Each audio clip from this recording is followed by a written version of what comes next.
네, 안녕하세요. 김주필입니다. 오늘 얘기해볼 작품은 귀멸의 칼날, 무한성편 가져왔고요. 저는 일단 귀멸의 칼날을 만화책으로 한 3, 4년 전에 완결됐을 때 만화 카페에서 다 본 상태이고, 애니메이션은 새로 나올 때마다 보고 있는 상태입니다. 그래서 귀멸의 칼날 얘기를 완결까지 완벽하게 기억하고 있진 않은데, 그래도 애니메이션에 나온 내용은 기억하고 있는 사람이라 보시면 될 것 같습니다. 귀멸의 칼날 제작사는 유포터블사예요. 예전부터 오타쿠 친구들에게는 유명했던 제작사인데, 뭐 공의 경계나 뭐 패스나 아니면 뭐 귀멸의 칼날 이렇게 듣기만 해도 걸출한 작품들을 내놓는 제작사였는데, 이 제작사의 특기라고 한다면 예전부터 다른 고퀄리티의 액션씬을 뽑아내는 애니메이션 제작사들과는 달리 좀 CG나 3D 작업을 넣는 걸 아끼지 않는 그런 제작사였어요. 그래서 처음에는 약간 호불호가 되게 갈리는 그런 소위 눈뽕이 좀 심하다. 그래서 안 좋아하시는 분들도 있었는데 이게 시간이 지나고 CG도 발달하면서 이제 충분히 보기 좋은 퀄리티를 만들어내는 그런 애니메이션 제작사라고 저는 생각을 합니다. 그리고 영화 보신 분들은 아시겠지만 이게 유포터블이 대표 제작사인데 극장판 만드는 건 굉장히 힘이 들어요. 그래서 어, 많이들 아시는 A1 픽처스나 프로덕션 IG 같은 기업들의 도움도 받아서 이번 극장판은 제작이 되었습니다. 영화 보러 가시기 전에 혹시나 안 보신 분 있다면 팁을 좀 알려드리고 싶어요. 일단 이건 뭐 거의 모든 영화에 해당되는 이야기인데 영화 보시기 전에 화장실 꼭 다녀오시는 걸 추천드리고 이번 영화 사운드 꽤 중요합니다. 이번 영화 사운드 되게 잘 되어 있어서 되도록 가운데에서 약간 뒷자리 앉으시는 걸 추천드리고요. 그리고 그 자막이 이 친구들 눈에 적혀 있는 한자까지는 번역을 안 해줘요. 그래서 아카자는 아실 거예요. 다들 저번에 랭고쿠 나왔을 때 무한열차 편에서 상현의 3이다 라고 떴어서 아카자는 상현의 3인 거 아실 텐데 이 친구는 몇인가 한데 2입니다. 숫자 2고 상현이 숫자가 낮을수록 네, 더 강한 게 설정이죠. 그래서 이거 숫자 2이다 해서 알고 가시면 좀 더 재밌게 보실 수 있을 것 같습니다. 그래서 저는 이 작품 어땠냐라고 한다면 우선 작화 얘기를 안 할 수가 없어요. 이번 작품의 작화가 제가 애니메이션 15년 정도 봐왔지만 그래도 여태까지 봤던 애니메이션 중에 가장 좋은 작화를 본 것 같아요. 극장판, 뭐, TV판 다 통틀어서 보통 액션씬 있는 애니메이션 일반적인 12화짜리 1쿨 애니메이션이 한 10분 정도의 애니메이션을 뽑기 위해서 뭐 몇 화를 희생시키고 그러는 경우가 있어요. 왜냐면 인력은 한정돼 있고 돈도 한정돼 있기 때문에 그 마지막 화의 액션씬을 위해서 다른 화들은 좀 감축을 시키고 이럴 정도로 액션씬은 만들어내기 굉장히 빠듯한 씬이란 말이죠. 근데 그런 초고퀄리티 액션씬을 초반 1시간 정도 약간 쉴 새 없이 보여주는 그게 있습니다. 그래서 굉장히 계속 소름 돋아 하면서 봤고요. 그래서 작화는 정말 정말 마음에 들었고 그 특유의 3D 연출이나 그리고 뭉개지지 않는 그 동선이 깔끔하게 보이는 그런 액션씬 다 좋았고 근데 왜 별 반 개를 뺐느냐라고 한다면 사실 아 완벽하진 않았던 것 같아요. 왜냐면은 마지막 한 30분 정도 갔을 때는 힘이 빠져서 그 초반의 액션씬이라면은 고퀄리티로 갈 수 있었던 부분을 컷신으로 대체한다던가 약간 그런 힘이 빠진 부분이 보여서 반개를 빼긴 했지만 그래도 제가 봤던 애니메이션 중에는 가장 훌륭했던 것 같아요. 작화로는 정말 깔 게 없는 작품이었고 그리고 무한성이 테마였기 때문에 그 인터스텔라처럼 무한계의 성이 막 둘러싸고 있는 와중에 주인공이 막 떨어지고 막 벽을 부수기도 하고 타고 오르고 이런 연출들이 많았는데 그런 그 무한성의 배경을 되게 그 2D 그림과 잘 섞어서 눈이 황홀했던 기억이 또 남고요. 완벽에 가까웠습니다. 작화로는 정말 깔 게 없는, 이것만으로도 사실 이 영화를 보러 갈 가치가 충분히 있다. 그리고 최대한 있으시다면 넓은 그 상영관에서 좋은 사운드를 가진 관에서 봤으면 하는 그런 마음이 들고요. 성우, 성우 얘기를 또 해봐야 할 것 같아요. 음, 사실 일본 성우, 잘 나가는 성우 10명을 대면은 한 8명? 9명은 이 귀멸의 칼날에 참여하지 않았나? 생각이 들 정도로 이 작품은 뭐가 됐든 결국 돈이 굉장히 많이 들어간 작품이다 라는 감상이 안 나올 수가 없어요. 오타쿠 입장에서는 와, 이 사람도 나오네? 이런 느낌을 계속 받는 작품이었기 때문에 성우도 정말 베테랑 성우들이 정말 열연해 주었고, 특히 이번에 처음 등장하신 상현이 도우마를 맡으신 미야노 마모루 성우, 뭐 저희에겐 라이토 성우나 뭐 츠키야마 슈 성우로 또 잘 알려지신 미야노 마모루 성우분이 정말 미형의 목소리를 내면서 되게 간드러지는 악역을 한 그런 부분이 되게 마음에 들었고, 짜증나는데 좋아, 그런 느낌이 들 정도로 정말 좋은 열연을 보여주셨고, 상대하신 시노부 역의 하야미 사오리 성우 너무 좋았고요. 제니츠 성우분이나 뭐 탄지로 성우분 다 이번 작품에서 열연을 보여줬다고 생각합니다. 근데 왜 또 별 반개를 뺐느냐 하면은 정말 개인적으로 탄지로 아빠 성우분이 미키 시니치로 성우분이신데, 그 탄지로 아빠의 연기는 개인적으로는 조금 더 약간 겉으로는 약한데 속에 강함을 갖추고 있는 약간 상냥함을 더 담은 목소리였으면 더 좋았을 거다라고 생각을 했어요. 근데 미키 시니치로 성우분 저도 굉장히 좋아하는 성우분이지만 개인적으로는 그냥 미키 시니치로 성우분의 목소리가 났어요. 그래서 탄지로 아빠의 역할에 맞는 그런 상냥함이 좀 덜 담기지 않았나 하는 생각이 들어서 약간의 아쉬움이 있어서 그래서 별 반개를 뺐고요. 근데 이거는 제 개인적인 의견인 게 그 탄지로 아빠 성우 연기 좋았다라는 의견도 충분히 많기 때문에 이건 약간 개인 취향 때문에 뺐다고 생각하시면 될 것 같습니다. 성우로도 거의 완벽한 작품이었다. 그리고 자막. 사실 일본 애니메이션을 한국에서 방영을 할 때 이제 밑에 자막을 써주는데 자막이 약간 그런 게 있죠. 일본 애니메이션에 일본 관용구로 쓰면은 약간 한국식 관용구로 바꿔서 쓴다던가 그런 식의 약간의 의역과 오역이라고 하기는 뭐 하지만 우리가 좋아하는 뉘앙스가 나지 않는 경우가 많은데 이번 작품은 그러진 않았던 것 같아요. 대부분이 직역 위주였고 오역도 진짜 한두 개? 2시간 반에 한두 개면 진짜 대단한 거거든요. 그래서 되게 자막 퀄리티도 괜찮았고 오타쿠 입장에서 좋은 작품이었다. 자막의 퀄을 잘 살려줬다 생각을 합니다. 그래서 근데 약간 아쉬웠던 건 저 혈기들 눈에 적혀 있는 숫자가 몇인지 보여줬으면 좀 더 좋지 않았을까 생각을 해서 이번에도 4.5개 드렸고요. 제 리뷰를 보고 가셨으면 좋겠네요. 이 한자를 모르실 가능성이 여러분들은 저도 그렇고 더 높다 보니까 이제 대망의 스토리를 한번 얘기해 볼까 하는데 우선 장점 먼저 얘기를 해보자 하면 규면의 칼날 특유의 그 뽕이 차오르는 연출과 스토리 전개를 그냥 남김없이 보여줬던 작품이라고 생각해요.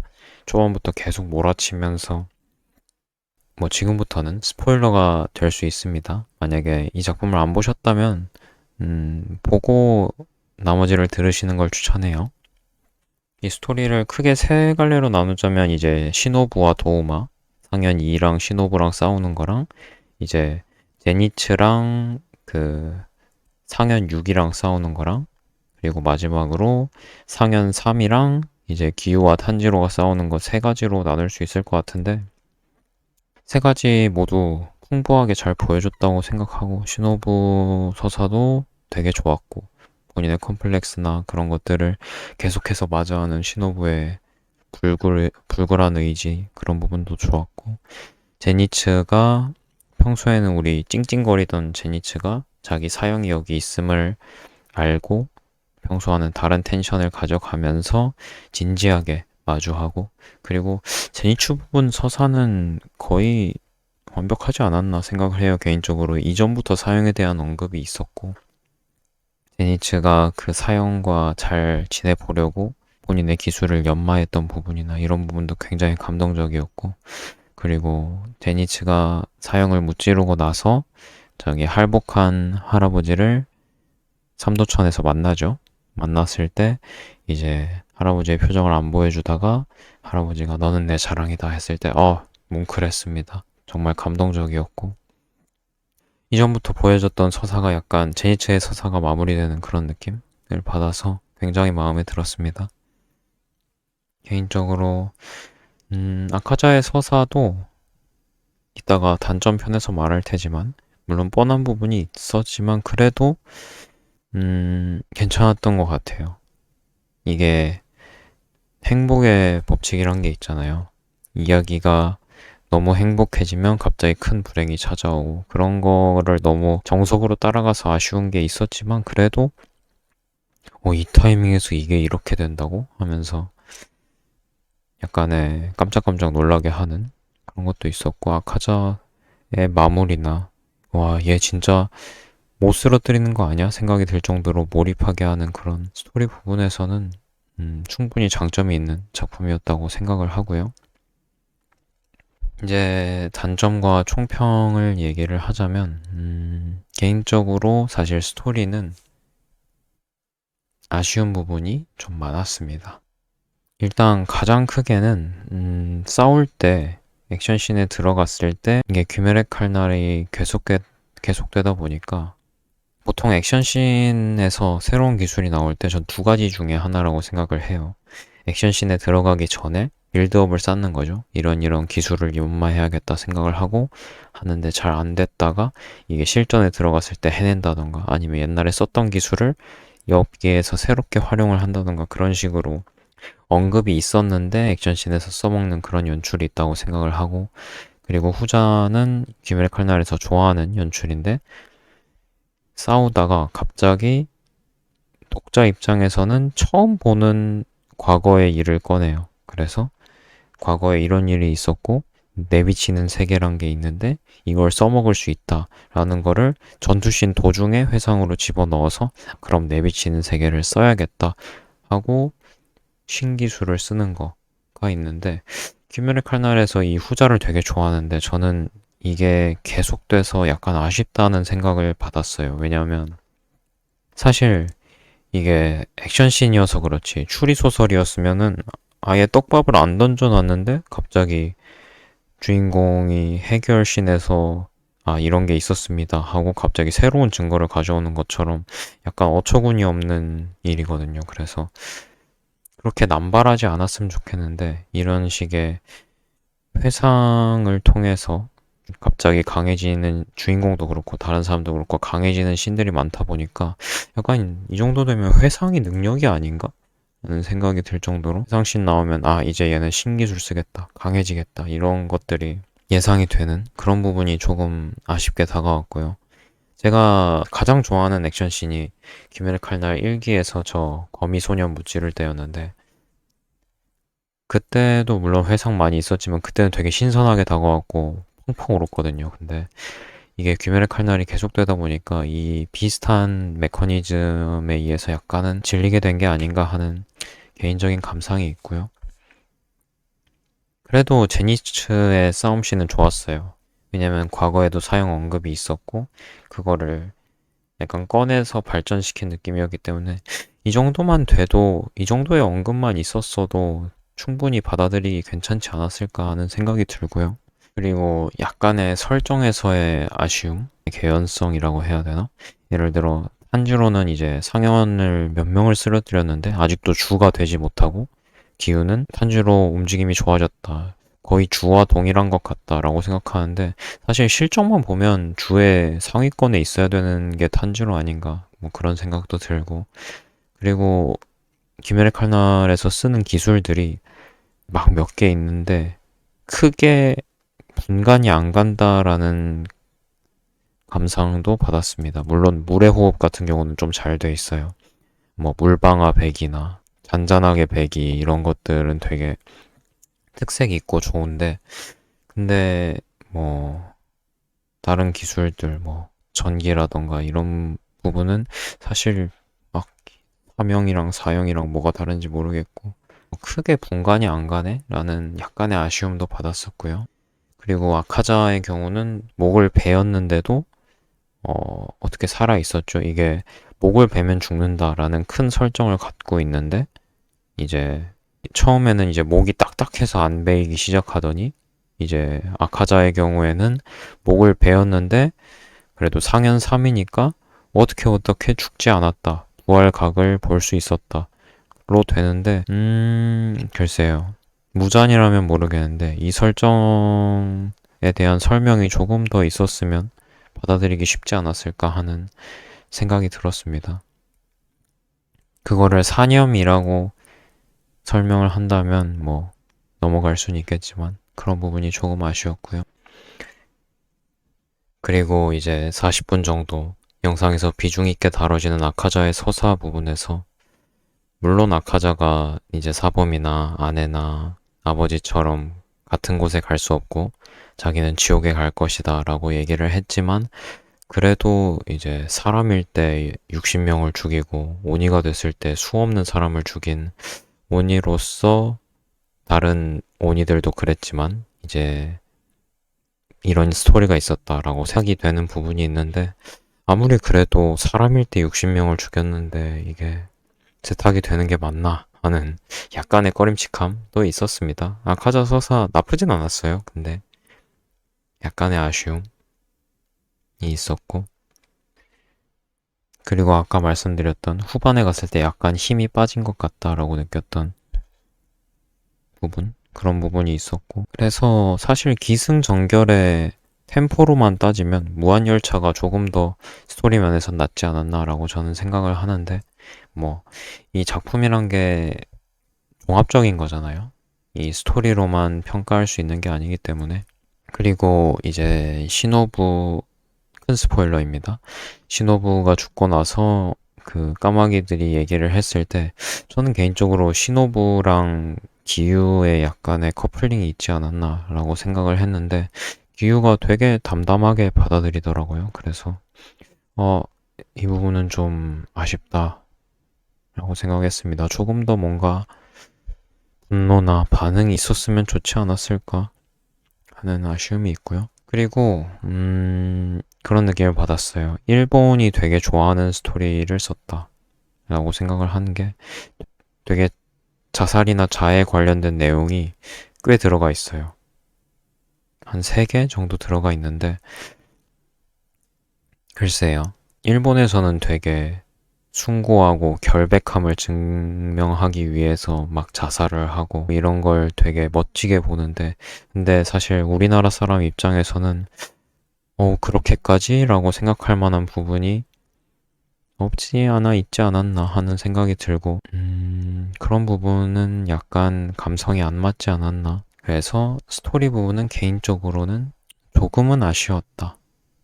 그래서 총평을 하자면 귀멸의 칼날은 이제 유포터블이란 회사의 연출에 정수를 보여줬던 사실 그것만으로도 보러 가기 충분한 작품이라고 생각을 하고요. 스토리 부분에서는 약간의 아쉬움이 있었지만 그래도 충분히 보러 가라고 추천하기 좋은 그런 작품이라고 생각이 듭니다. 별점의 기준은 유명한 영화 평론가 분들의 별점을 참고를 해봤고요. 귀멸의 칼날 무한성편은 별점 4점을 드리면서 이렇게 귀멸의 칼날 무한성편 리뷰를 마치도록 하겠습니다. 리뷰에 대한 훈수나 뭐 리뷰해줬으면 하는 작품이 있다던가 하면은 댓글 달아주시고요. 좋아요도 한번 눌러주시면 감사하겠습니다.